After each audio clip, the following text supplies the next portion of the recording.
Welcome to the Cemoh Marketing Podcast. This is a bit of a landmark moment because not only are we recording this on Riverside, we should be hopefully live streaming this on LinkedIn. I clicked a few buttons and connected a few things, so I hope the fuck it works.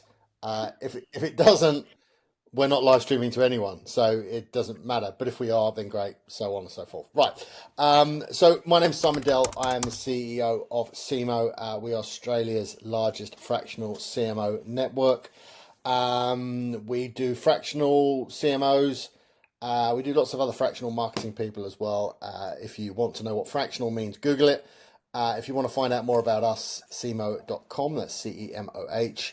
If you want to talk to me at simon@cemoh.com. We are looking for more guests for the podcast, so if you think you're interesting, send me an email and I'll tell you whether you are or you aren't interesting. And if you want to connect with me, I'm on LinkedIn. I'm very easy to find. And the last thing is, if you'd like to do a review, I went into Apple Podcasts today and see that we've only got one review. We used to have a lot more than that. I don't know where they've all gone. We've only got one review, and it's a 3-star out of 5-star review. So I'm very fucking unhappy with that. Whoever did that, I'm going to find you and hunt you down and work out why you only gave me 3 stars. So, but anyway, enough of that. On to the more important things. Today's guest is a lady by the name of Chanel Clark. She's going to tell you all about herself. I met her maybe about 6 months ago. Very interesting. So welcome to the show, Chanel. How are you? I'm good, thank you. Thanks for having me. You'll also know she has a Kiwi accent. She is here in sunny Is it that Brisbane, obvious? but as she speaks more and I get her to say fish and chips, we'll realise that she is Kiwi and not Australian. So how are you doing today? I'm good. I'm actually, we just did a big event last night for our Brisbane chapter. So I'm slowly decompressing from that, to be honest, because it was a Did massive you night with a huge did you have turnout. a few did you have a few drinks? No, I just always find like I get such an adrenaline rush from them, and then I get home and it takes me so long to like calm down. And yeah, it's always just a bit of a process, but it was so good. So let's talk about your background. Obviously, you have a marketing background. You've been doing marketing for a very long time. But I think the uniqueness about you and the reason, obviously, you and I connected in the first place, and then the reason for bringing you on today, is that over the past few years, you've been building a marketing community. Tell us a little bit about what that community is. Yeah, well, I mean, when I started it, the whole reason behind starting it was because as a young marketer coming up in my career, I was sort of trying to get a handle on what does marketing look like as a career, what are the opportunities, etc. And I was going to a lot of industry events at the time in New Zealand. And I mean, while it was good to go to events and kind of see what was going on in the industry, it felt very much not where I was. I was sort of like early to late 20s going to these events where it was sort of like 50 plus year olds.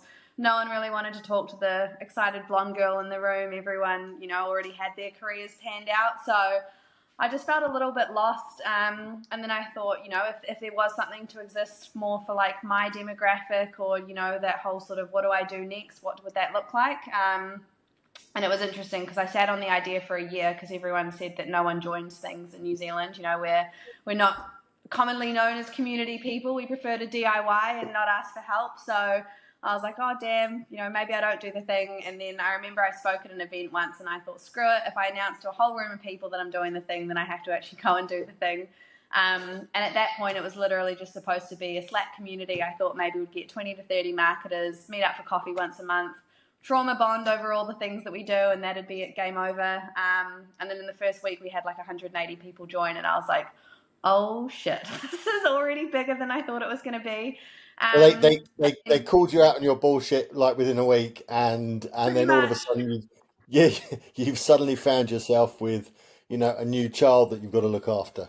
yeah, I got humbled 7 days in, and I was like, okay, great, so this is a thing now. And then the community just stayed on Slack. We had all these different channels where people could ask for help or recommend people or, tools and resources, etc., or find jobs. So we lived on Slack for about 3 months before everyone was like, this is great, but I actually want to meet people in person. Like, when are you going to do a social networking event? And, I'm in the background writing, like, okay, yeah, cool. No, now we're going to do a social networking event. So organised that. Everyone got to meet each other. That was great. Probably did those for another 6 months, and everyone was like, cool, now I want to learn something. When are the educational events coming? And I was like, oh, yeah, no, those are totally on the plan. Let's go do that. And then once we started doing events, it basically just blew up. And now, Australia was never part of the plan because I wasn't living in Australia at the time. It was basically just a bunch of people on LinkedIn who were in Australia saw that I was promoting the marketing club in New Zealand, and a few people reached out and were like, oh, when do we get the thing? Like, there's nothing here like this. And I remember thinking, you guys are 10 times the size of New Zealand. Surely someone's done something like this. Like, you don't need a Kiwi like me to bring this over. And then, I guess I kept hearing from people that while there were sort of the bigger industry events, there was nothing that really felt like there was something tailored to marketers collectively. It was always either very industry specific or sort of felt kind of out of reach, like the $600 ticket event amounts to go to these things. Yeah. So similar to New Zealand, I was like, okay, cool. I'll give you a Slack channel. You guys can all connect and network. Slack got old very quick. Everyone's like, yeah, no, this is great, but when are we catching up? And I was like, I'm not even in the country to run events. I can't do this yet. And then the minute I moved here in April last year, I was like, right, I'm going to hit the ground running. We're doing events. We did 17 events in 6 months, which was absolutely wild. My partner was like, it feels like you're on FIFO with all the bopping around you're doing between Sydney, Melbourne and Brisbane. But it was amazing. We got to do events last year with Google. We spoke at South by Southwest in Sydney, which was epic. And now, we're a community of over 8,000, which is absolutely insane and was never supposed to happen, but I'm so grateful for it. But yeah, building the plane while flying it. But it's been so cool to be able to bring a marketing club to the community and essentially kind of figure out what does that mean for people? What is the value that they want to get? And even just, bringing an industry together. I think quite often, marketers are always underestimated. We're considered a cost, not an investment. So just being able to meet other people that really understand what we go through, and then be able to network and be like, oh my God, you get what I'm saying, has just been so valuable. So yeah, that's sort of our journey in a nutshell. I mean, it's only been 2 years, which feels insane, but this is where we're at. Yeah. And your background itself is marketing. You've acted more as a marketing consultant than you have as an internal marketing person, right? Well, I work for myself full-time now as a marketing consultant, but pre that I was always in-house, either head of Okay. marketing, marketing manager. I mean, I started out as an intern at a social media agency and then sort of just scaled the ranks from there. And so, what are you finding? You've got 8,000 members there, across Australia, New Zealand. I'd imagine you've probably got some outside of that as well. But what do you find that level of membership is? Are they senior, juniors, sort of somewhere in the middle, a bit of a range of everything? What's a common job title you see in that community? Yeah, I mean, that's interesting because obviously I originally assumed when we started it that it'd just be the younger marketers that want to join us because they're the ones that feel most lost and don't know where to go to. But to be honest, we've got such an even spread, almost 30% of our community are that senior level marketer. And, yes, they've been in the industry long enough, but they also almost feel like they're being forgotten about, and they want a community that they can connect with. They want to keep up with what's going on. We've got a massive amount in the middle stage marketers, so probably 40% of our community is in that stage. And then about 20% is in that sort of early stage marketer, everyone from uni students still studying marketing all the way to in their sort of first 2 to 3 years of marketing. So it's a really even spread. And I mean, we've got everyone from e-com, PR, digital, all the way to agency land. So it's been really cool because that was obviously what I was hoping was going to happen. But when you Yeah. build community can easily run away from you in a different direction and you just have to adapt. So the fact that it has kind of gone the direction I wanted it feels really, really cool. What do you? I mean, obviously, you hear these people talking, you watch their conversations and things like that. What's the biggest challenge for this cohort of people at the moment from a marketing, perspective? What's the biggest challenges you see in marketing these days? Yeah, I think the biggest one is getting marketing understood as an investment, not a cost in a business. There's still a lot of people I hear from, even head of marketing level who are fighting with boards to get budgets, fighting with, even people within the business of the importance of marketing, the importance of brand building before you go and allocate, all this exorbitant spend. They think you just throw money at it, push a button, Mm. and, everything's going to do it itself. So that's definitely a one, like just validating that we're not the colouring in department. We should have never got called that, and whoever came up with that is an absolute asshole because it has stuck around for like 15 years. And I'm then the gonna get a other t-shirt. I'm gonna get a t-shirt with that on. Head of the colouring in department. I think I need one of We're those. actually doing an event soon, and I thought about we should do colouring books just to really hit it on the nose. But yeah, that would probably be the biggest one is like, how do I feel like I can validate what I do in my role? And I mean, I Yeah, even experienced it as well. Like when COVID hit, I was made redundant day one of lockdown because the business basically deemed marketing as an unnecessary resource. And I was like, yeah, sweet, bullet dodge, because if this is how you view marketing, I don't want to work for you anyway. Um, yeah, and then other than that, it's pretty much just feeling overwhelmed around everything that's going on in marketing. Suddenly AI is taking over and there's all these new trends popping off and, how do we stay relevant and what channels do we use? And I think a lot of marketers are expected to know the answers all the times.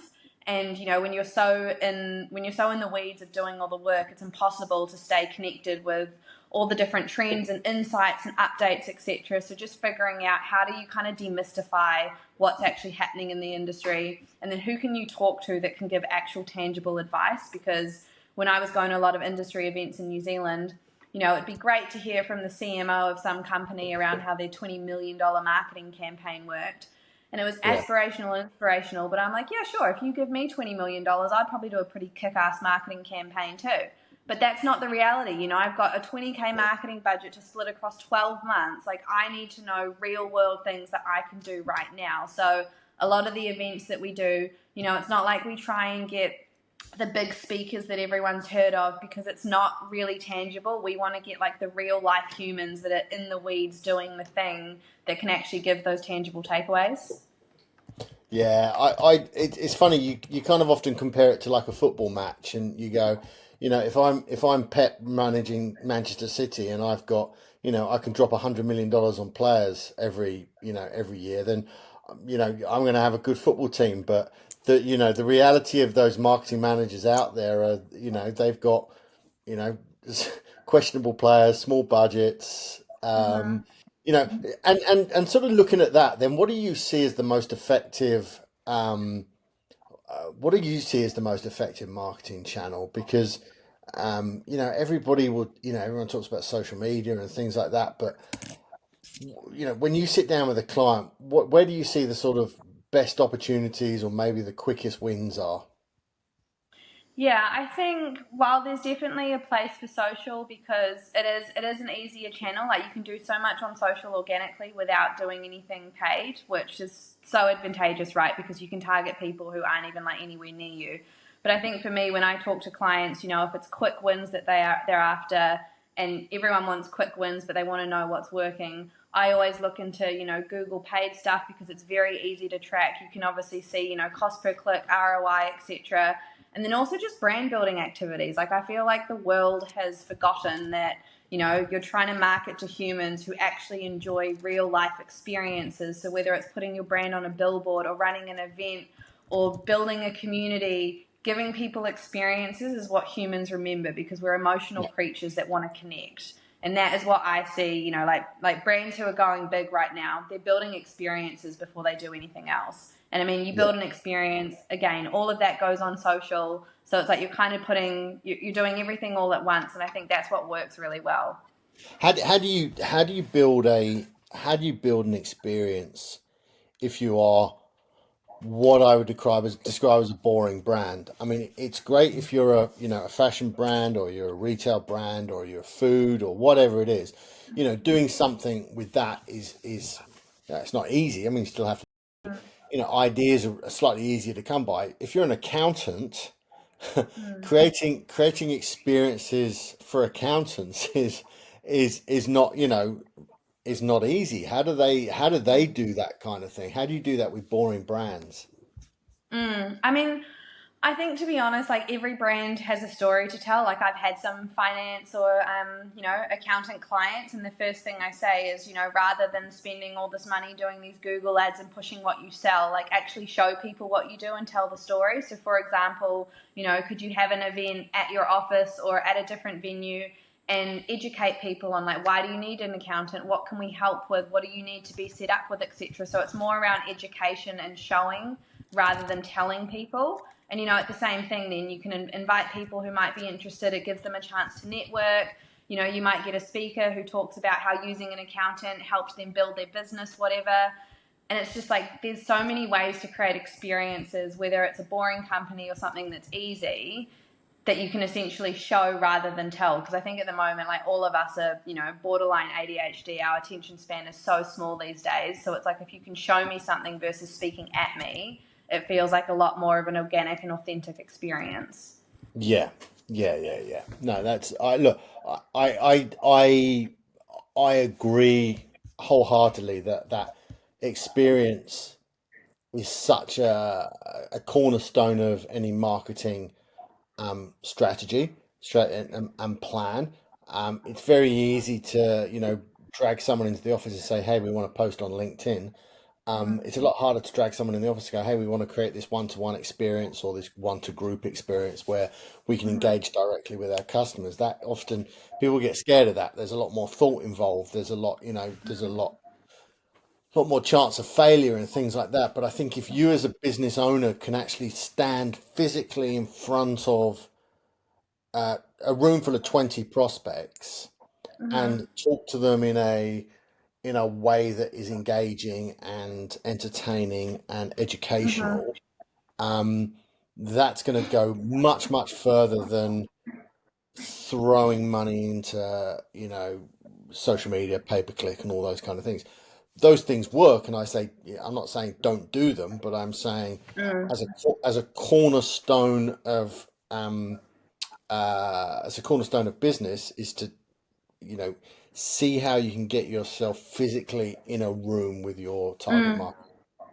Yeah, I mean, people follow people before they follow brands, right? I mean, that's why you've seen, even in the last few years, influencers who then suddenly build a cult following and then go and launch their own brand. Mm. People already know who they are, they understand what they do, they understand their values. So then when you go and launch something, they're like, oh, well, I already know what you stand for, so now I'm going to buy the thing that you're promoting. Whereas if the product came out first before the human, it's a lot harder to kind of sell, like, oh, well, this was the story and this was the idea. And I think that's what I find Mm. really interesting in marketing at the moment is you see so many brands leaning into the power of storytelling, or, like Starbucks came out recently and started heroing like different workers at different coffee stores. So it's like get to know the people behind the brand before we then sell you the coffee. Yeah, yeah. So let's just talk about the community, just for the final sort of couple of questions. Mm-hmm. You've stood in front of people, you've told them you're building a community, you've got 180 sign-ups, you've gone from 180 to 8,000.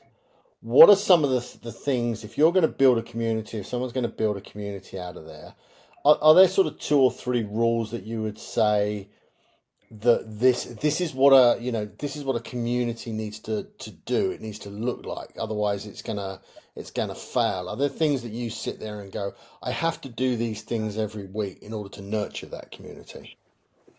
Yeah, I think first and foremost, it's figuring out honestly why are you building that community. Obviously, I think the marketing club grew so fast because it was very obvious that I was doing it for the benefit of others. There was no, I never thought it was going to get this big, so there was no ultimate business strategy or plan. There was no hidden way of making money. It was just, I want to build the thing that I wish I had, and if it helps everyone else in the process, that's great. So I think like defining the value of what are you doing it, why are you doing it, and what do you want to achieve. That's the first thing. I then also think thinking about where are you going to do it. Like for us, Slack made sense because a lot of people were already on Slack for work that they do. So I was like, right, we're not asking for a habit change there in terms of how to communicate with other marketers. Obviously, LinkedIn was a great channel for us because that's where we do a lot of our BDMing on for the marketers, but it's also, the number one B2B platform in the world, so it made sense to show up there. So yeah, figuring out like what channels make sense for you. And then I also think just figuring out, like what is the purpose of what you are doing? Like anyone there's nothing that would stop any other brand right now going and starting their own marketing club who has way more followers on LinkedIn than I do or way more recognition. But I think what matters is when you put community first, then community really builds that community. And that's Yeah. probably been the biggest thing for us, is because it's been so obvious that we wanted to build this for the marketing industry. Naturally, people have wanted to get involved and told their friends, and then, you know, they've then come on board and been like, oh, well, now our whole team's going to come to your next event, or hey, we'll host you at our spot. Like, we've never had to pay for a venue because everyone just loves what we're doing so much. So I think when you do something for the right reasons, then naturally the success almost instantly follows, because you're not, you know, we've never come across as trying to make this bigger than we are or flashier than we are, or be like, oh, we're very expensive to be involved in. You know, anyone who has a conversation with me, it's very obvious that I didn't do a business degree. I did a marketing degree. I'm creative. I'm fluffy. I'm not like down to the point and, you know, very analytical or anything like that. So I think just, staying true to the value of what you are trying to do. Like, I would be lying, you know, a lot of people have said to me, the minute a community hits 10,000, you can start talking about selling it and, you know, really heavily monetizing it. And to be honest, while yes, we need financial help from commercial partnerships to do bigger and better events, there is nothing in my head right now that says I'm going to sell this, make a quick buck and get out, because that was never why I wanted to start it. And I have held true to those values for the last 2 years, and that's not going to change. I love that about what you're doing, but I'm going to play devil's advocate with you there Go for it. because um, because I think the values that you have around building that community are good now, but Mm-hmm. and you say I'll never change, but I think the idea that you'll never change with those values um, doesn't really it doesn't really take into account that things might change for you in the future. You might Mm. there could be all sorts of things on the horizon there. Mm-hmm. And I think I would probably argue that your 8,000 members would not object to you commercializing the business in a way that they thought you were still staying true to the original values. Mm-hmm. I Yeah. would say if I was a member of that 8,000 community, I'm almost expecting a level of commercialization at some point because I Yeah. understand most of them, whilst you say you're not, and I think you're doing yourself a disservice there to say you're not business focused or not business trained. I think to have got to this point, you have at least got a strong understanding of how business works. Otherwise, you wouldn't have got here, right? Mm. I would argue that the community would be embracing of you if you turn around and said, "Hey, look, I've done this for you guys for the last 2 years. I need this to earn some revenue to allow me to do this bigger and better and deliver more services and more education and all those kind of things to you." Um, and I think evolution of these things is natural, right? Mm. So I think, and you and I have had this conversation. We've had this conversation face to face and emails and all those kind of things. But Mm-hmm. I would argue that your community it would be accepting of a level of commercialization that didn't Mm. Oh, I influence your mean, core yeah. beliefs. Yeah, Yeah, it's definitely happening. What I mean when I said that is, you know, it's not like we're never going to get there, because, you know, at the moment I've been bankrolling everything and it's great for 2 years, but it's not sustainable. yeah, What I mean is that, like, the values of why we started won't change. The value of what we want to deliver on won't change. So, for example, you know, if we are going to start charging people to be a part of it, we're not going to come out the gate swinging and be like, oh, it's $2,000 a year, and then you got to pay for all this other stuff. It's very much going to stick to the values of we're accessible for all marketers at all ages and stages of that journey. So we never want to price you out. We don't want to, you know, start seeing dollar signs and partner with brands that make no sense for us. It's very much sticking true to why we started, but just doing it in a way where it feels like it actually completely benefits the community. Because I'm sure, yeah, you know, I've been a part of things that turn into monetization and subscription, and it feels like it's just completely lost the soul of what I joined up to do in the start, and they've just seen dollar signs and like run a completely opposite direction.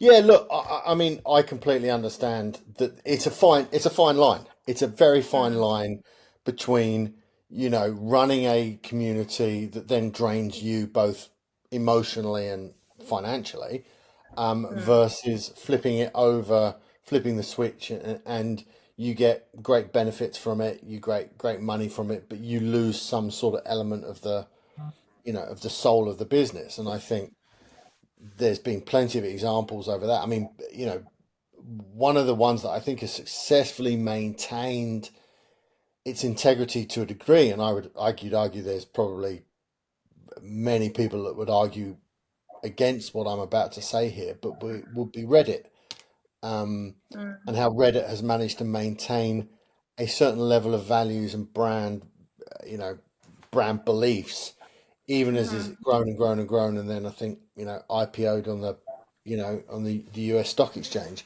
to get to that level and still have a commitment to the values that you had when you started. I think is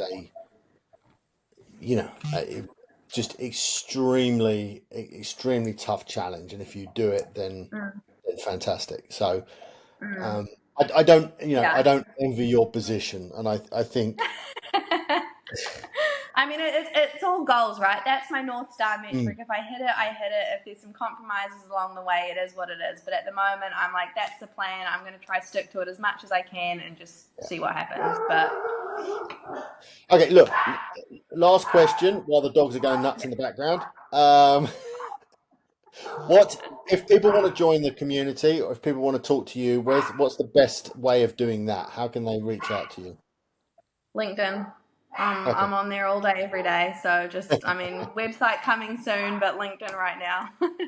cool. And last question, I guess, if for all those marketing people out there, one, I was going to ask you for a tip, but I don't think it's really right for you to give a tip. I think it's more right for you to perhaps give some sort of um, encouragement. I think, a lot of marketing people are isolated. They're getting, they do get questioned. They do get said that they're a cost rather than investment. What's your word of encouragement for all of those people out there? um, That's a really good question. I mean, it's like so. I guess I'm someone that finds motivation from people who doubt what I can do. So for me, I think along my career, while it felt like it was a dumpster fire at the time and I didn't understand what was going on, I think it almost just solidified to me that, how badly I wanted to succeed in the industry. And I was so hell-bent on doing that I just tried a bunch of different things. Like I got made redundant twice. I got pushed out of a company for being female. And every single time I was like, sweet, guess I'm pivoting to something else now, still within the industry, but just trying to get so much experience to figure out what do I enjoy doing, what don't I enjoy doing, and what should I never charge for. So I think my biggest piece of advice would just be to lean into all the different experiences that you can get and figure out what you really enjoy doing, because a lot of marketers these days are feeling pressure to niche down and be like, oh, well, I have to be a Google Ads specialist, or I have to be a e-com person. And the thing is, being a marketing generalist is not a bad thing. I think people started being like, oh, jack of all trades, master of none. But I mean, I really built a business out of being a marketing generalist. I've got clients who celebrate that I do that. So my biggest piece of advice is just double down on what you enjoy doing, back yourself on what you know, and honestly just don't listen to what everyone else is saying, because most people are filled with shit. Good advice. Very good advice. Hey, thank Thank you very you. much for that. It's been lovely talking to you. No, thank you for Wish, having me. wish you all success, and thank you for being on the show. No, thank you. This was awesome.